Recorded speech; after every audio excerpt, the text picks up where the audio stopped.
কোনোবাই যদি আপোনালোকৰ পৰা পইচা লৈছে, ঘৰ দিয়াৰ নামত পইচা লৈছে, জিঅ'টেক কৰাৰ নামত পইচা লৈছে, তেনেকুৱা ক্ষেত্ৰত আপোনালোকে কি কৰিব লাগিব? যে অৰুণোদয় আঁচনি যি ছেপ্টেম্বৰ মাহৰ পইচা সেইটো আপোনালোকে কেতিয়া লাভ কৰিব?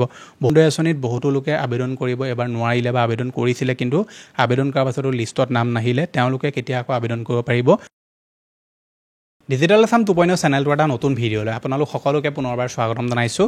প্ৰধানমন্ত্ৰী আৱাস যোজনা আঁচনিখন আৰু অৰুণোদয় আঁচনি এই দুখন আঁচনিৰ ৰিলেটেড কেইটামান সৰু সুৰা আপডেট আহিছে, যিকেইটা আপডেটৰ বিষয়ে আজি এই ভিডিঅ'টোত আপোনালোকে জানিব পাৰিব। প্ৰধানমন্ত্ৰী আৱাস যোজনা আঁচনিখনত যদি আপোনালোকে আবেদন কৰিছিলে তেনেহ'লে আপোনালোকে জানে যে ইয়াৰ যিটো জিঅ' টেগিং প্ৰক্ৰিয়া সেইটো তেওঁলোকে লাষ্ট ডেট 18 অক্টোবৰ বুলি কৈছিলে, কিন্তু এতিয়া তেওঁলোকে সেইটো বঢ়াই দিলে। গতিকে 18 অক্টোবৰ সলনি এতিয়া সেইটো কেতিয়া কৰি দিলে আজি এই ভিডিঅ'টোত আপোনালোকে জানিব পাৰিব। লগতে প্ৰধানমন্ত্ৰী আৱাস যোজনা আঁচনিখনৰ কাৰণে কোনসকল লোক যোগ্য নহয় বহুতে মোক সুধি আছিলে, সেইটো বিষয়ে আপোনালোকে ভিডিঅ'টোত জানিব পাৰিব। কোনোবাই যদি আপোনালোকৰ পৰা পইচা লৈছে, ঘৰ দিয়াৰ নামত পইচা লৈছে, জিঅ'টেক কৰাৰ নামত পইচা লৈছে, তেনেকুৱা ক্ষেত্ৰত আপোনালোকে কি কৰিব লাগিব, জব কাৰ্ড আপোনালোকে কেনেকৈ লাভ কৰিব, সকলোখিনি ডিটেইলছ আপোনালোকে এই ভিডিঅ'টোৰ পৰা লাভ কৰিব। অৰুণোদয় আঁচনিত যিসকল লোকে নতুনকৈ আবেদন কৰিব বিচাৰিছে, যিসকল লোক ধৰি লওক অৰুণোদয় 3.0 পৰা বাদ পৰিলে, এতিয়া তেওঁলোকে আকৌ আবেদন কৰিব বিচাৰিছে, তেওঁলোক যোগ্য হয়, কেনেকৈ কেতিয়াৰ পৰা আবেদন কৰিব পাৰিব, আৰু যিটো ছেপ্টেম্বৰ মাহৰ পইচা এই পইচাটো আপোনালোকে কেতিয়া লাভ কৰিব বহুতে মোক সুধি আছিলে। গতিকে আটাইখিনি ইনফৰমেশ্যন আপোনালোকে এই ভিডিঅ'টোত সম্পূৰ্ণ ডিটেইলছত লাভ কৰিব। ভিডিঅ'টো সম্পূৰ্ণভাৱে প্ৰথমৰ পৰা শেষলৈকে চাব। এতিয়ালৈকে আপুনি ভিডিঅ'টোত যদি লাইক এটা কৰা নাই, ফটাফট ভিডিঅ'টোত লাইক এটা কৰি দিয়ক। চেনেলটোলৈ যদি প্ৰথম আহিছিলে ছাবস্ক্ৰাইব কৰি লওক এনেকুৱা ধৰণৰ ইনফৰ্মেটিভ ভিডিঅ' ৰেগুলাৰ চাবৰ কাৰণে। আহক এতিয়া ভিডিঅ'টো আৰম্ভ কৰোঁ। প্ৰধানমন্ত্ৰী আৱাস যোজনা আঁচনিখনত যিসকল লোকে আবেদন কৰিছিলে তেওঁলোকৰ KYC, জিঅ' টেগিং এইসমূহ হৈ আছে। এতিয়া বহুতো জেগাত ছাৰ্ভেও চলি আছে। গতিকে আপোনালোকৰ যিটো জিঅ' টেগিঙৰ প্ৰক্ৰিয়া সেইটো লাষ্ট ডেট 18 অক্টোবৰ বুলি কৈছিলে, কিন্তু এতিয়া সেইটো বঢ়াই মেলি 22 অক্টোবৰ কৰি দিলে। গতিকে 22 অক্টোবৰলৈকে আপোনালোকৰ হাতত সময় আছে। তাৰ আগতে আপোনালোকে এইখিনি কাম কমপ্লিট কৰি ল'ব লাগিব। যিটো ছেল্ফ ছাৰ্ভে আছিলে বা ছাৰ্ভে আছিলে, গতিকে আপোনালোকৰ জেগাত যদি ছাৰ্ভে চলি আছে সেইটো আপুনি নিজে ছেল্ফ ছাৰ্ভে নকৰিব।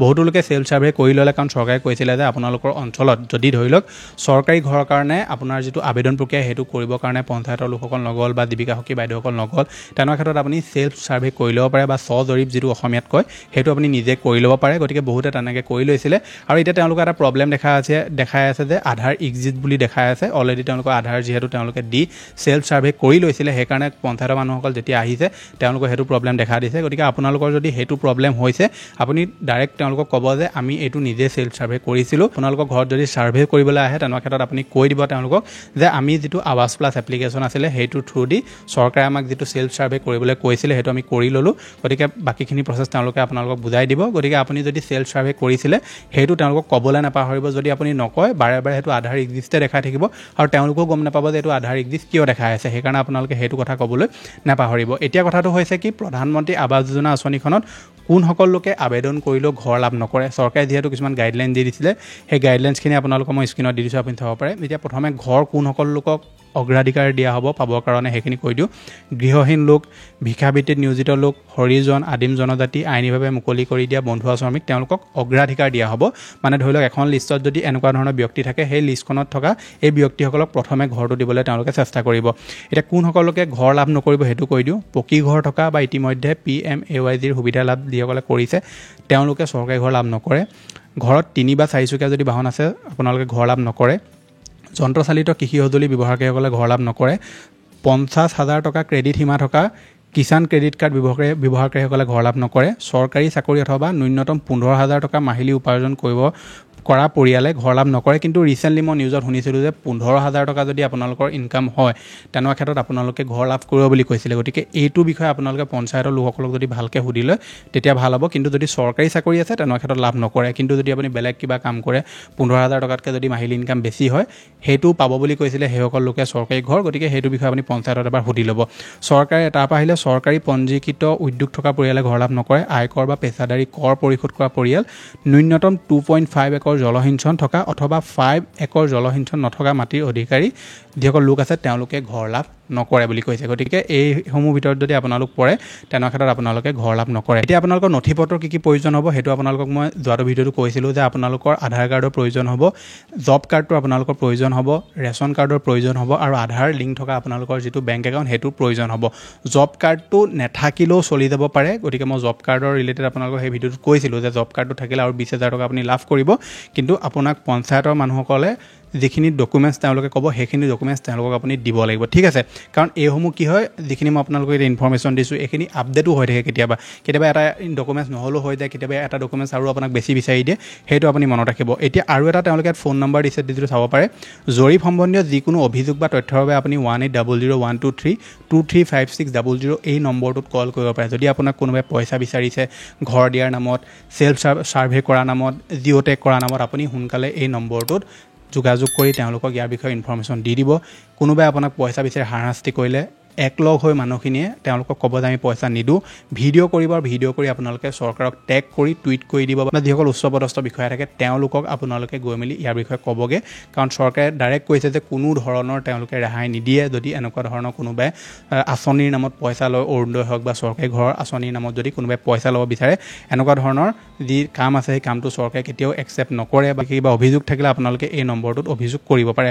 এতিয়া যিসকল লোকে মোক সুধি আছিলে যে জব কাৰ্ড আমি কেনেকৈ লাভ কৰিম জব কাৰ্ড আপোনালোকৰ অনলাইনত কেনেকৈ চাব লাগে মই ইয়াৰ ওপৰত অলৰেডি এটা ভিডিঅ' দি থোৱা আছে যিটো ভিডিঅ'ৰ লিংক মই ডেছক্ৰিপশ্যনত দি দিম বা এই ভিডিঅ'টোৰ শেষত আপোনালোকে স্ক্ৰীণত দি দিম আপোনালোকে চাই ল'ব যদি আপোনাৰ পৰিয়ালটো সখীৰ দ্বাৰা জৰীপ কৰা হৈছে কিন্তু আপোনাৰ জব কাৰ্ড নাই অথবা আপুনি স্বজৰীপ কৰিব বিচাৰে পিছে আপোনাৰ জব কাৰ্ড নাই তেন্তে শীঘ্ৰে নিকটৱৰ্তী গাঁও পঞ্চায়ত বা উন্নয়ন খণ্ডৰ কাৰ্যালয়ত আপোনালোকে আবেদন কৰিব পাৰে জব কাৰ্ডৰ কাৰণে গতিকে জব কাৰ্ড যদি আপোনাৰ নাই আপুনি জব কাৰ্ড ল'ব বিচাৰিছে তেনেহ'লে পঞ্চায়তত আপোনালোকে যোগাযোগ কৰিব আৰু আপোনালোকে তাৰ পৰা জব কাৰ্ডখন লাভ কৰিব আগবাঢ়িছে পিছৰ আপডেটটোলৈ যিটো হৈছে অৰুণোদয় আঁচনিখনৰ লগত জড়িত অৰুণোদয় আঁচনিত বহুতো লোকে আবেদন কৰিব এবাৰ নোৱাৰিলে বা আবেদন কৰিছিলে কিন্তু আবেদন কৰাৰ পাছতো লিষ্টত নাম নাহিলে তেওঁলোকে কেতিয়া আকৌ আবেদন কৰিব পাৰিব যিটো জানিব পৰা গৈছে চৰকাৰে এতিয়ালৈকে কোনো ধৰণৰ অফিচিয়েল আপডেট দিয়া নাই কিন্তু যিসমূহ ধৰি লওক লোকৰ পৰা জানিব পৰা গৈছে যে আপোনালোকে অৰুণোদয় আঁচনিত আবেদন এতিয়া আকৌ নৱেম্বৰ মাহত কৰিব পাৰিব কিন্তু সেইটো ডিপেণ্ড কৰিব আপোনালোকৰ পঞ্চায়তত আবেদন হৈছে নে নাই হোৱা আপুনি আবেদন কৰিবৰ কাৰণে পঞ্চায়তত খা খবৰ কৰি থাকিব ফৰ্ম আহিলে তেওঁলোকৰ পৰা আপুনি ফৰ্মসমূহ লৈ আকৌ ফিল কৰিব লাগিব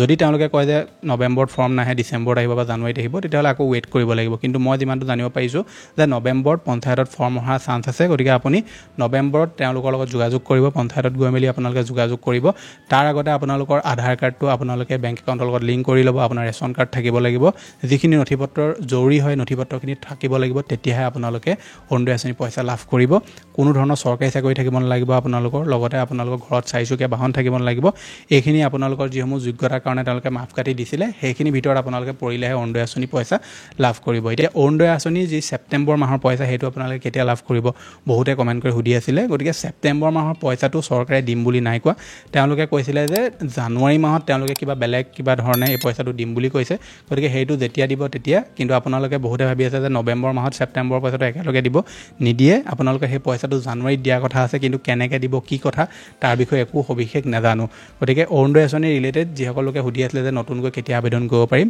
আপুনি পঞ্চায়তত খা খবৰ কৰি থাকিব আৰু যেতিয়াই তেওঁলোকে ফৰ্ম আহিছে বুলি কয় আপোনালোকে গৈ মেলি ফৰ্মসমূহ ফিল আপ কৰিব প্ৰয়োজনীয় নথিপত্ৰ দি আপোনালোকে ফিল আপ কৰিব যোগ্য যদি আপুনি বিবেচিত হয় তেনে ক্ষেত্ৰত অৰুণোদয় আঁচনি যিটো পইচা সেই পইচাটো আপোনালোকে লাভ কৰিব এইকেইটা আছিলে যে আপোনালোকক দিবলগীয়া ইনফৰমেশ্যন আশা কৰিছোঁ আপোনালোকে ভিডিঅ'টো চাই ভাল পালে যদি ভাল পালে ভিডিঅ'টোত লাইক কৰিব চেনেলটোলৈ যদি প্ৰথম আহিছিলে ছাবস্ক্ৰাইব কৰি ল'ব এনেকুৱা ধৰণৰ ইনফৰমেটিভ ভিডিঅ' ৰেগুলাৰ চাবৰ কাৰণে মই লগ পাম এটা নতুন ভিডিঅ'ত আজিলৈ ধন্যবাদ